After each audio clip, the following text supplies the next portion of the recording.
Good morning everyone, welcome back to my channel Priyanka Abhiyan. আশা করবো তোমরা সবাই খুব ভালো আছো, সুস্থ আছো, আমরাও ভালোই আছি।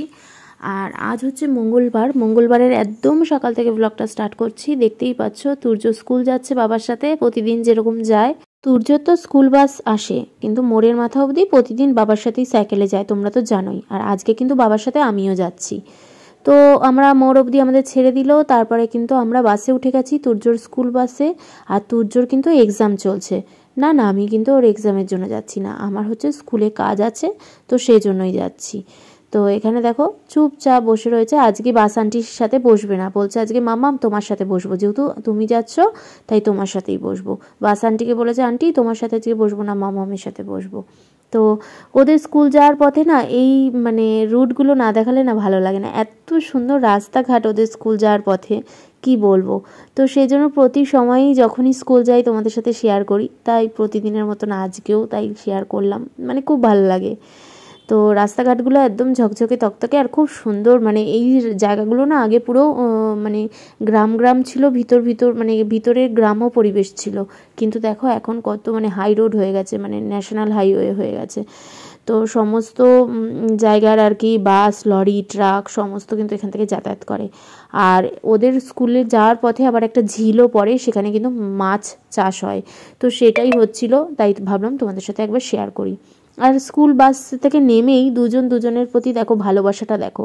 এটা হচ্ছে তুর্যর ক্লাসমেট না, কিন্তু ওর থেকে এক ক্লাস উঁচুতে পড়ে, PP1-এ পড়ে। আর তুর্য তো নার্সারিতে পড়ে। তো দুজনের ঝগড়াও হয়, বাস আন্টির কাছে কে বসবে এই নিয়ে। এই হচ্ছে বাস আন্টি, আর তুর্যকে ওই যে হাত ধরে নিয়ে যাচ্ছে।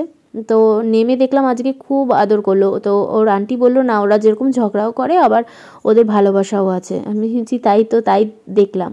আর ওদের প্লেগ্রাউন্ডটা দেখো কতটা বড়, বেশ সুন্দর। এত কথা বলা শুরু করে দিয়েছি, কিন্তু তোমাদের আসল কারণটাই বলা হয়নি, যে আমি কী কারণে আজকে স্কুলে এসেছি। তো এসছি হচ্ছে তুর্যর ফিস দিতে, টিউশন ফিস না, কিন্তু ট্রান্সপোর্ট ফিস। টিউশন ফিস হচ্ছে 3 মাস অন্তর দিতে হয়, আর ট্রান্সপোর্ট ফিস দিতে হয় হচ্ছে 4 মাস অন্তর। তো ফিস দিতেই এসছি। এবার একা একা কী করবো, তখনও কাউন্টারে লোক আসেনি। কাউন্টারে লোক 9:30টার সময় আসে, যে আর কি পেমেন্ট নেয়।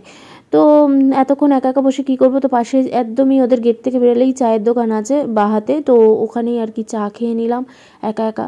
তো চা খেয়ে, কারণ চা খেয়েও আমি বেরাইনি, তুর্যকে ওই রেডি করানো, ওকে খাওয়ানো, এই করতে করতে না, আর আমি যদি আবার চা করে চা খেতাম অনেকটাই দেরি হয়ে যেত। তো আমার আর সময় হয়নি চা খাওয়ার, তাই চা খেয়ে নিলাম। তারপরে কাউন্টারে 9:30 বেজে গেছে, কাউন্টারে দাদাটা চলে এসছে। তারপরে এখানে আমি এখন ওর ফিস জমা দিচ্ছি, ট্রান্সপোর্ট ফিস, বাসের আর কি ভাড়া আর কি।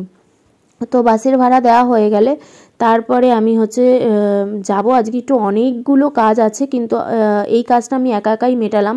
মাকে তো সবসময় নিয়ে আসি, আর মাকে আজকে বললে আজকেও আসতো, কিন্তু না আমি আর বললাম না, এত সকালে ঠান্ডার মধ্যে আসবে, সেজন্য আর মাকে নিইনি। তাই জন্য এই কাজটা আমি একা একাই মেটালাম। তো এইবার অটো ধরবো, অটো ধরে যাব। তো ওদের স্কুলের অপোজিটে না একটা মহিষপোতা বাস স্ট্যান্ড করেছে, কিন্তু বাস তো ডাইরেক্ট যায় না, হয়তো বাস স্ট্যান্ড করে রেখেছে, এবার হয়তো বাস চালু হতে পারে। বাস স্ট্যান্ডটা দেখে আশা হলো আমার, মনে হলো এবার হচ্ছে বাস এখান থেকে চালু হতে পারে। এখান থেকে বাস চালু হলে না খুব ভালো হয়, নাহলে না অটো দুবার পাল্টে পাল্টে যেতে হয় আমাদের বাড়ি। তো এখানে অটোতে উঠে নিলাম। এবার মাকে ফোন করেছি যে মা তুমি মসজিদ মোড়ে, আমাদের ওখানে মসজিদ মোড় আছে, ওখানে চলে আসো, কারণ আমাদের আজকে অনেকগুলো কাজ আছে, আর আমাদের ব্যাংকের কাজ আছে। তো ব্যাংকের কাজ মেটানোর আগে আবার এখানে অটোতে উঠে গেছি, আর অটোতে উঠে যাচ্ছি হচ্ছে কোথায় যাচ্ছি বলছি তোমাদের, তার আগে ব্রেকফাস্ট করে নিই। আর এখন কিন্তু আমার সাথে আমার মাও আছে, তো ব্রেকফাস্টে নিয়ে নিয়েছি হচ্ছে দই বড়া, ভীষণ ভালোবাসি। তো এই যে মাকে বললাম তুমি ব্রেকফাস্ট করে এসো, বলে চা বিস্কুট খেয়ে এসি, তুই তাড়াতাড়ি হুড়াহুড়ি করছিলি, সেজন্য আর ব্রেকফাস্ট আসলে বাবাকে করে দিয়েছে, আর নিজে খেয়ে আসতে পারিনি।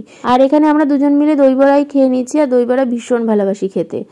তো মা বললো যে আমি 2 প্লেট এক প্লেট করে নিলে খাবো না। তাও আমি বললাম যে আমারও আর অতটা অত খিদে পাইনি, যে ওখানে চা বিস্কুট খেয়েছি, তো অতও খিদে পাইনি, তো একটা প্লেট নিয়ে দুজন মিলে খাচ্ছি। দেখো এখানে তারপর অনেক কাজ আছে, তো তোমরা সাথে থাকো, দেখতে থাকো, ভালো লাগবে আশা করি।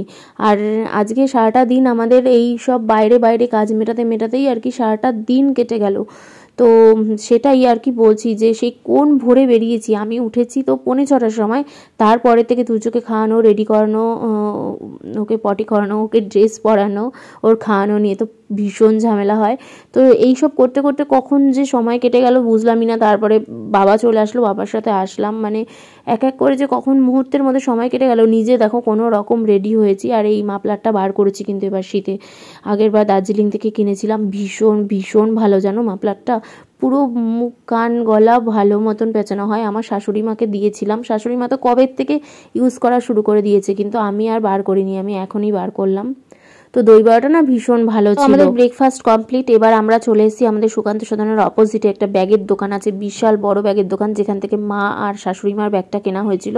তো ওই ব্যাগটা দেখে না আমার স্বপ্না মাসির ভীষণ ভালো লেগেছে, বলেছে মাসির জন্য একটা কিনতে, তাই জন্য সেখানে চলে এসেছি। আর মাদের যে গ্লেজি ব্যাগটা সেটা শেষ হয়ে গেছে। তারপর আমি বললাম আমার তো গ্লেজি দরকার, তো খুঁজে খুঁজে পেয়েছি একটা, নিয়ে নিয়েছি। আর তোমাদের মধ্যে একটা দিদি বলেছো আমাকে পায়েলটা দেখাতে, একবার তো কিনে দেখিয়েছিলাম, হয়তো দিদি দেখেনি। এই যে সেই আমার পায়েল, এই নূপুর, এটাই আমি সবসময় পরা থাকি। হট করে আমার মনে পড়লো, তাই তোমাদের সাথে শেয়ার করলাম। তো এখান থেকে ব্যাগ কেনা কমপ্লিট। মাসির জন্য ফাইনালি পেয়েছি একটা, অনেক খুঁজে খুঁজে, সেই অনেক নিচে ছিল, আমার চোখেই পড়েছে, নিয়ে নিয়েছি। তো ভীষণ সুন্দর হয়েছে মাসির ব্যাগের কালারটা। তারপরে আমি আর মা চলে এসেছি এখানে ব্যাংকে একটা ইম্পর্টেন্ট কাজ ছিল, সেটা মিটিয়ে বাড়ি যাব। তো চলো আজকে এই পর্যন্তই, সারাটা দিন বাইরেই কাটলো।